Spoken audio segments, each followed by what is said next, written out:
Hi hello ఎలా ఉన్నారు అందరూ? This is Maruthi Sathuluri. I'm the chemistry master teacher in Vedantu 8, 9, 10 Telugu channel. So ఈరోజు ఒక మంచి సూపర్బ్ సెషన్తో నేను మీ ముందుకు వచ్చేసాను. That is blue print for physical science of AP board. So మనకి ప్రిపరేషన్ స్టార్ట్ చేసే టైం వచ్చేసింది. ఎందుకంటే ఇంకా కంప్లీట్ చేసేసి సిలబస్ని ఎగ్జామ్స్కి రెడీ అయిపోతున్నాం అందరం ఉన్నాం.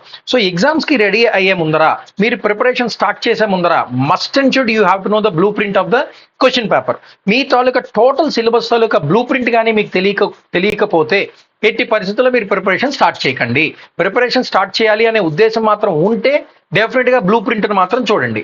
బ్లూ ప్రింట్ చూడకుండా ఎట్టి పరిస్థితుల్లో ఫార్వర్డ్కి వెళ్ళొద్దు. కారణం ఏంటి అని అంటే once you are completely aware about the blue print, once you are thorough about the blue print, definitely మీకు ఏం చదవాలి, ఏం చదవకూడదు, ఏది విడిచిపెట్టేద్దాం, దేనిలోంచి మ్యాక్సిమం అమౌంట్ ఆఫ్ మార్క్స్ వస్తాయి, సో ఏ రకంగా మనం మ్యాక్సిమం అమౌంట్ ఆఫ్ మార్క్స్ని గెయిన్ చేయొచ్చు ఇన్ ద మెయిన్ ఎగ్జామినేషన్ అనేది మీకు ఒక క్లారిటీ డెఫినెట్గా వచ్చేస్తుంది. ఆ క్లారిటీ కోసం నేను ఈ రోజు మీ ముందరకు వచ్చాను. Blueprint physical science AP బోర్డ్ని ఎక్స్ప్లెయిన్ చేయబోతున్నాను. సో ఈ బ్లూ ప్రింట్ని జాగ్రత్తగా వినండి, దీన్ని బేస్ చేసుకుని మీరు ఫాలో అయిపోండి. Because the government has been given this blue print. వాళ్ళు మనకి పోస్ట్ చేశారు, పబ్లిష్ చేశారు ఈ బ్లూ ప్రింట్ని. కాబట్టి మీరు ఇంక ఏమి ఆలోచించకుండా బ్లూ ప్రింట్లో 1 మార్క్ క్వశ్చన్ ఉంటే 1 మార్క్, 2 మార్క్స్ ఉంటే 2 మార్క్స్, 4 మార్క్స్ ఉంటే 4 మార్క్స్, 8 మార్క్స్ ఉంటే 8 మార్క్స్, ఆ లెసన్ నుంచి ఎన్ని మార్క్స్ నుంచి వస్తుంది అనేది మీకు తెలిసిపోయింది అనుకోండి, definitely you can read easily. అవి తప్ప ఇంకా వేరేవేవి మనం చదవం, వదిలేస్తాం. అఫ్ కోర్స్ బాగా తెలివైన వాళ్ళు, అబోవ్ యావరేజ్ ఉండేవాళ్ళు నాలెడ్జ్ కోసం మొత్తం అంతా చదువుతారు. But if you are following this blue print to get good marks, it is easy, it is very benefit for you. Okay, so let us start the explanation of the blueprint. So AP board ki blueprint ela explain చేస్తున్నాం మనం అంటే ప్రతి ఒక్క subject కి కూడా 1 2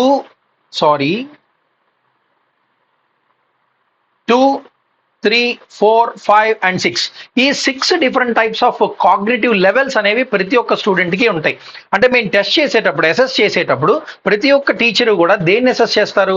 మీ నాలెడ్జ్ని, మీ అండర్స్టాండింగ్ని, మీ అప్లికేషన్ని, మీ అనాలిసిస్ని, మీ ఇవాల్యుయేషన్ని and finally మీ క్రియేషన్ని. ఏ రకంగా మీ తాలూకా knowledge ఉంది, అండర్స్టాండింగ్ లెవెల్స్ ఎలా ఉన్నాయి, అప్లికేషన్ ఓరియంటెడ్లో రాయగలుగుతున్నారా లేదా, అనాలిసిస్ చేయగలుగుతున్నారా లేదా, ఇవాల్యుయేట్ చేయగలుగుతున్నారా లేదా, క్రియేట్ చేయగలుగుతున్నారా లేదా. Creation is the top most level in the taxonomy, Bloom's taxonomy. So knowledge level, understanding, application, analysis, evaluation and creation. So ఈ బ్లూమ్స్ టాక్సానమీ లెవెల్స్ని బేస్ చేసుకుని ఒక స్టూడెంట్ తాలూకా మైండ్ సెట్కి సంబంధించి క్వశ్చన్ పేపర్ని ప్రిపేర్ చేస్తారు ఎప్పుడూను ఎక్స్పర్ట్స్ అందరూ కూడా. సో ఈ ఎక్స్పర్ట్స్ ప్రిపేర్ చేసిన క్వశ్చన్ పేపర్లో మనకు ఉండే ఏపీ సిలబస్లో 1 to 8 లెసన్స్ ఏవైతే ఉన్నాయో ఈ 8 లెసన్స్కి సంబంధించి నాలెడ్జ్ లెవెల్ నుంచి ఎన్ని క్వశ్చన్స్, అండర్స్టాండింగ్ నుంచి ఎన్ని questions, application, analysis, evaluation and creation, వీటి నుంచి ఎన్ని క్వశ్చన్స్ వస్తున్నాయి అన్నది మనం ఈరోజు డిస్కస్ చేస్తున్నాం. అయితే నాలెడ్జ్ లెవెల్ నుంచి వాడు 8 మార్క్స్ క్వశ్చన్ ఇవ్వచ్చు, 4 మార్క్స్ క్వశ్చన్ ఇవ్వచ్చు, 2 మార్క్స్ క్వశ్చన్ ఇవ్వచ్చు, 1 మార్క్ క్వశ్చన్ ఇవ్వచ్చు నాలెడ్జ్ లెవెల్ నుంచి. In the same way understanding నుంచి కూడా మనకి 8 4 2 1. అలాగే అప్లికేషన్ ఓరియంటెడ్ నుంచి నువ్వు అప్లై చేయగలుగుతున్నావా లేదా, ఏ లెసన్లో అప్లికేషన్ ఓరియంటెడ్ క్వశ్చన్స్ ఉన్నాయో నువ్వు తెలుసుకోవాలి, ఏ లెసన్లో నాలెడ్జ్ లెవెల్ క్వశ్చన్స్ ఉన్నాయో తెలుసుకోవాలి, ఏ లెవెల్లో అండర్స్టాండింగ్ లెవెల్ క్వశ్చన్స్ ఉన్నాయో, ఏ లెసన్లో అండర్స్టాండింగ్ లెవెల్ క్వశ్చన్స్ ఉన్నాయో నువ్వు తెలుసుకోవాలి. సో అలా అప్లికేషన్ ఓరియంటెడ్లో కూడా 8 4 2 1, అనాలిసిస్లో 8 4 2 1, ఇవాల్యుయేషన్లో 8 4 2 1, క్రియేషన్లో కూడా 8 4 2 1. సో మనకి 8 మార్క్స్ క్వశ్చన్స్కి ఏ లెవెల్స్ నుంచి మనకి ఇస్తున్నాడు అన్నది మీరు అర్థం చేసుకోండి. For example see here, this is 8 marks question, this is 8 marks question. అంటే నాలెడ్జ్ బేస్ నుంచి నువ్వు ఎంత నేర్చుకున్నావు, నాలెడ్జ్ ఏం వచ్చింది నీకు అన్న దాని మీద 2 లెసన్స్ నుంచి మనకి 8 మార్క్స్ క్వశ్చన్స్ ఇస్తున్నాడు. అలాగే అండర్స్టాండింగ్ లోంచి ఒక 2 8 మార్క్స్ క్వశ్చన్స్ ఇస్తున్నాడు. చూసారా, అంటే నువ్వు ఎంత అర్థం చేసుకున్నావు, ఎంత నాలెడ్జ్ నీకుంది ఫస్ట్ పాయింట్, ఎంత అండర్స్టాండ్ చేసుకున్నావు అన్నది సెకండ్ పాయింట్. మరి అప్లికేషన్ ఓరియంటెడ్లో నువ్వు చెయ్యవు అనే ఉద్దేశంతో అప్లికేషన్ ఓరియంటెడ్లో వాడు ఇవ్వాల. ఎనాలిసిస్, నువ్వు ఏమైనా అనలైజ్ చేయగలవా అన్న దాని మీద మరొక 2 క్వశ్చన్స్ ఇచ్చాడు. అంటే knowledge level, understanding level, analysis level, ఈ 3 లెవెల్స్ని మనం జాగ్రత్తగా అబ్జర్వ్ చేయాలన్నమాట. Okay, this is knowledge level, అలాగే these 2 are understand level and these 2 are analysis level. తర్వాత ఇవాల్యుయేషన్ ప్రాసెస్లో మనకి ఎట్టి పరిస్థితుల్లో 8 మార్క్స్ క్వశ్చన్స్ లేవు. క్రియేషన్ లెవెల్లో నువ్వేమైనా క్రియేట్ చేయగలవా ఓన్ అన్న దానిలో కూడా 8 మార్క్స్ క్వశ్చన్స్ ఏమీ లేవు. So don't worry about that. మనకి knowledge, understanding as well as analysis నుంచి 1 2 3 4 5, 6 క్వశ్చన్స్ ఉన్నాయి. Out of all these 6, 3 questions internal choice ఉంటాయి. 2 క్వశ్చన్లో ఒకటి, 2 క్వశ్చన్లో ఒకటి, 2 క్వశ్చన్లో ఒకటి. అంటే out of 6 you have to right 3 internal choice. అంటే 2లో 1, 2లో 1, 2లో 1 నువ్వు రాయాలన్నమాట. ఓకే, అలా జరుగుతుంది. అయితే కెమికల్ రియాక్షన్స్ నుంచి నాలెడ్జ్ లెవెల్లో ఏమైనా ఉన్నాయా? లేవు. అండర్స్టాండింగ్ లెవెల్లో ఉన్నాయా? లేవు. అప్లికేషన్ లెవెల్లో ఉన్నాయా? లేవు.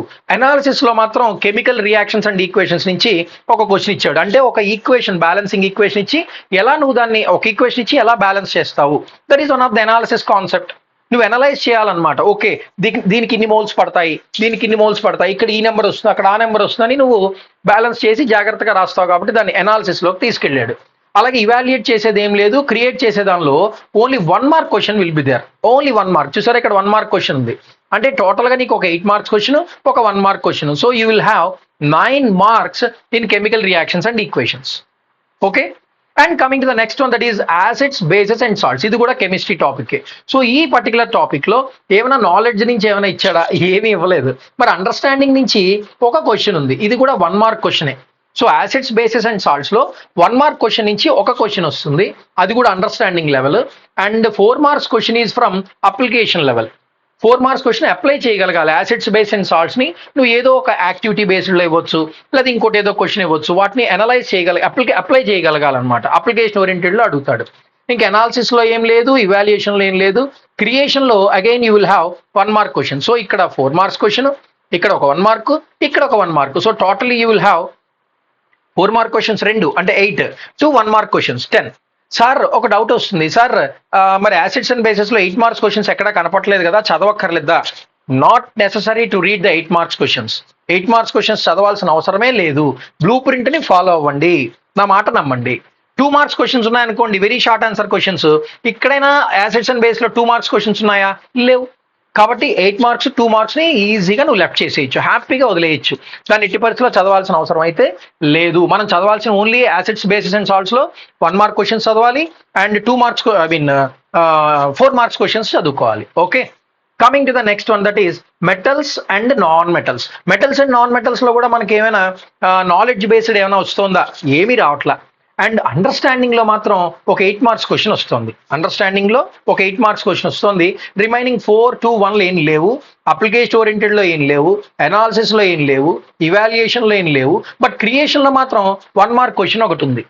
అంటే నీకు ఇందులో ఒక 8 మార్క్స్ క్వశ్చన్, ఒక 1 మార్క్ క్వశ్చన్, ఈ రెండు మీరు చదువుకుంటే చాలు. 4 మార్క్స్ 2 మార్క్స్ వదిలేయచ్చు. మెటల్స్ అండ్ నాన్ మెటల్స్ కి సంబంధించి 4 మార్క్స్ క్వశ్చన్స్, 2 మార్క్స్ క్వశ్చన్స్ విడిచిపెట్టేయచ్చు. You should read only 8 marks question in metals and non metals as well as 1 mark question in creation level. So totally you will have 9.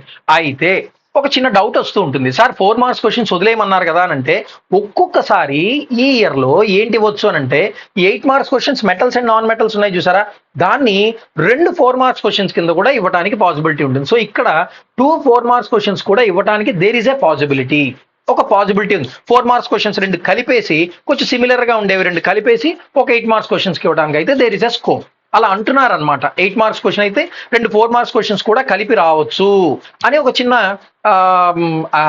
బయట talk అయితే మనకు ఉంది. కాబట్టి మీరు 8 mark question ఒక్కటే కాకుండా 2 4 marks questions కూడా మీరు చదువుకోవడానికి ట్రై చేయాలి.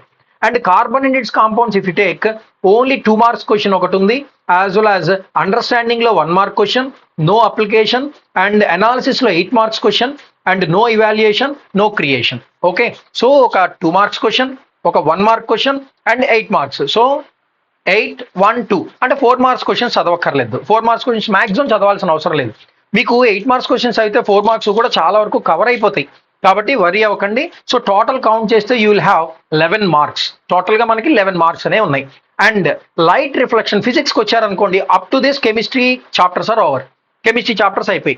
Coming to the physics, light reflection and refraction. దీని నుంచి మనకి నాలెడ్జ్ లో ఏం లేవు, అండర్స్టాండింగ్ లో ఏం లేవు. బట్ అప్లికేషన్ ఓరియంటెడ్ లో 1 4 మార్క్స్ అండ్ 1 2 మార్క్స్ ఉన్నాయి. No analysis part. And evaluation లో 1 4 మార్క్ అండ్ 1 1 మార్క్ ఉన్నాయి. యాజ్ వెల్ యాజ్ క్రియేషన్ లో అయితే అసలు ఏమీ కనపట్ల. సో టోటల్ గా చేస్తే మనకి 11 మార్క్స్ వెయిటేజ్ అనమాట. So light reflection and refraction నుంచి మనకి you will have 11 marks. So చూడండి, చాలా హైయెస్ట్ మార్క్స్ అనమాట. So after completion of this explanation of the blue print మీరే అనాలిసిస్ చేసుకోవచ్చు. ఏంటి, దేని నుంచి ఎక్కువ మార్క్స్ వస్తున్నాయి, ఏ చాప్టర్ నుంచి తక్కువ మార్కులు వస్తున్నాయి, ఏది బాగా చదువుకోవాలి అన్నది మీరు ఈజీగా గెస్ చేసేయచ్చు. Coming to the 6th chapter, human and colourful world.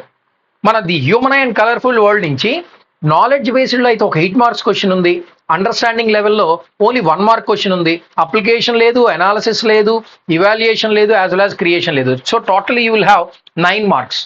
ఒక 8 మార్క్స్ క్వశ్చన్, ఒక 1 mark question, 9 marks. 8 marks question human and colourful world నుంచి డెఫినెట్గా పడుతుంది. 8 మార్క్స్ క్వశ్చన్ మనం చదువుకోవాలి, అండ్ 1 మార్క్ క్వశ్చన్స్ కూడా మాక్సిమం కవర్ చేసేయాలి. అండ్ ఎలక్ట్రిసిటీ చాప్టర్ నుంచి కూడా 8 marks question from the knowledge based, and understanding level నుంచి 1 mark question, and no application question, no analysis question, no evaluation question, but you will have 2 marks question from the creation knowledge or creation level, creative level నుంచి ఒక 2 marks question ఉంది. So వీటి total చేస్తే you will get 11 marks from this electricity chapter. So electricity నుంచి 11 marks వచ్చే chances అయితే మనకున్నాయి. And finally magnetic effects of electric current. దీనిలో మనకు నాలెడ్జ్ బేస్డ్ ఏం లేవు, బట్ అండర్స్టాండింగ్ బేసిస్ నుంచి 8 మార్క్స్ క్వశ్చన్ ఉంది, as well as no application, no analysis, no evaluation and no creation. So total you will have only 8 marks. అర్థమైందా? So ఈ రకంగా మనకి బ్లూ ప్రింట్ని నువ్వు అర్థం చేసుకోవచ్చు. అంటే నువ్వు ఎంత నాలెడ్జ్ నేర్చుకున్నావు, ఎంత అండర్స్టాండ్ చేసుకున్నావు, ఎంత దాన్ని అప్లై చేయగలుగుతున్నావు, ఎంత సబ్జెక్ట్ని అనలైజ్ చేయగలుగుతున్నావు, ఏమైనా ప్రాబ్లమెటిక్ పార్ట్ ఉంటే ఇవాల్యుయేట్ చేయగలుగుతున్నావా, ఏమైనా నువ్వు కొత్తగా క్రియేట్ చేయగలుగుతున్నావా అనే దాన్ని బేస్ చేసుకుని స్టూడెంట్ లెవెల్ని అసెస్ చేస్తారనమాట ఎక్స్పర్ట్స్. సో ఈ లెవెల్లో మనకి క్వశ్చన్ పేపర్ అనేది తయారవుతుంది. అందులో చెప్పాను కదా 8 మార్క్స్. ప్రతి ఒక్క కాగ్నిటివ్ లెవెల్లో కూడా you will have 8 marks, 4 marks, 2 marks and 1 marks. So టోటల్గా మనకి 8 మార్క్స్ ఇందులో నాలెడ్జ్ బేస్డ్లో 16, అండర్స్టాండింగ్ బేసిస్లో 16 అండ్ అనాలిసిస్ బేస్డ్లో 16. ఇంకెక్కడా ఉండవు. అంటే 3 16లు, 8 2s are 8 2s are 8 2s are అలా అనమాట. సో రెండిట్లో ఒకటి నువ్వు రాయాలి. Got it? అర్థమైంది కదా? అండ్ అలాగే 2 మార్క్స్ క్వశ్చన్స్ కూడా ఇక్కడైతే 2, ఇక్కడైతే 2, ఇక్కడైతే 2, అవి 2 marks questions. And 1 marks questions here 4, here 1, here 3, అవి 1 marks questions. And 4 marks questions here 3 4s are 12 and here 1, that's all. So ఇవి 4 మార్క్స్ క్వశ్చన్స్. అయితే ఇక్కడ చూడండి, టోటల్గా మనకి టోటల్గా అబ్జర్వ్ చేస్తే మార్క్స్ ఎన్ని ఇక్కడ అంటే 50 + 28 అని అన్నాం. ఏంటి 50 మార్క్స్? 50 మార్క్స్ అంటే మీనింగ్ ఏంటి? టోటల్ మనకి అసలు క్వశ్చన్ పేపర్ అనేది 50 మార్క్స్ ఉంటుంది. దానిలో 8 మార్క్స్ క్వశ్చన్స్ నుంచి 3 ఇంటర్నల్ చాయిస్లు ఉన్నాయి కదా. 8 మార్క్స్ క్వశ్చన్స్ నుంచి 3 ఇంటర్నల్ చాయిస్లు ఉన్నాయి కదా. అంటే 8 3s are 24 మార్క్స్ నీకు చాయిస్ ఉంది. 8 మార్క్స్లో 24 మార్క్స్ నీకు చాయిస్ ఉంది. అలాగే 4 మార్క్స్లో ఒకటి చాయిస్ ఉంటుంది. 4 మార్క్స్లో మనకి ఏం చేస్తాడంటే ఒక దగ్గర 2 ఇచ్చేసి ఒకటి రాయమంటాడు. కాబట్టి అక్కడ 4 మార్క్స్లో ఒకటి చాయిస్ ఉంది, అంటే 4 మార్క్స్. సో 24 + 4 టోటల్గా మనకి 28 మార్క్స్ అనేది మనకి ఇంటర్నల్ చాయిస్ అనేది ఉంటుంది. 28 మార్క్స్ ఇంటర్నల్ చాయిస్, 28 మార్క్స్ మనకి చాయిస్ వస్తూ ఉంటుంది. కాబట్టి ఈ చాయిస్ని విడిచిపెట్టి రిమైనింగ్ 50 మార్క్స్ మనం రాసుకోవడానికి అవకాశం ఉంటుంది అనమాట. Okay, that's all. So this is all about blueprint. So ఎట్టి పరిస్థితుల్లో బ్లూ ప్రింట్ తెలుసుకోకుండా మనం ప్రిపరేషన్ స్టార్ట్ చేయొద్దు. ప్రిపరేషన్ స్టార్ట్ చేయాలి అంటే blueprint must. So AP వాళ్ళకైతే this is the blue print. అర్థమైంది అందరికీ? సో ఈ బ్లూ ప్రింట్ని బేస్ చేసుకుని రేపటి నుంచి ఇమ్మీడియట్గా మీ ప్రిపరేషన్ని స్టార్ట్ చేసుకోండి. ఏ రకంగా స్టార్ట్ చేయాలన్నది కూడా మనం నెక్స్ట్ క్లాస్లో ప్యాటర్న్ ఎలా ఉంటుంది అన్నది కూడా మనం అబ్జర్వ్ చేద్దాం నెక్స్ట్ వీడియోలో. Okay, hi children, by by all of you and wish you good luck, wish you all the best. Thank you.